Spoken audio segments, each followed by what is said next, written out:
pousser des cactus acclimatés à la météo normande, ça vous semble impossible? Ce défi, Jessie Chartier l'a pourtant relevé. Puis il y a un enjeu écologique, on va arriver dans les années futures à avoir de moins en moins d'eau, de plus en plus chaud. Donc du coup le cactus est quand même assez intéressant. Et puis je voulais transmettre aussi et montrer vraiment que le réchauffement climatique était ici.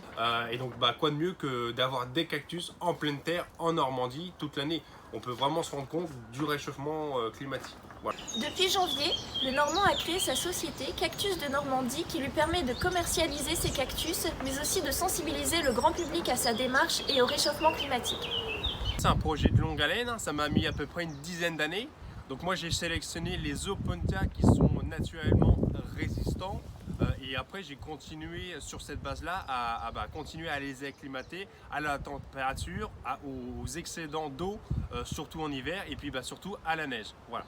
Donc avant on les déshydrate pendant plusieurs mois, voire des années, et puis après quand le cactus est complètement déshydraté, on change complètement, on le réhydrate d'un coup. Ce qui survit nous permet d'avoir une partie qui est plus résistante. Donc de là on la reproduit, on la bouture, on ne fait pas de croisement. L'idée c'est vraiment de garder la même souche originelle.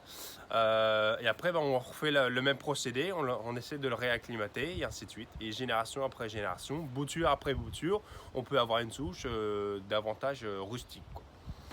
Le projet est désormais de créer un parc paysager dans lequel des ateliers de confection et de dégustation seront organisés, en plus d'un point de vente qui permettra aux producteurs de commercialiser ces cactus acclimatés.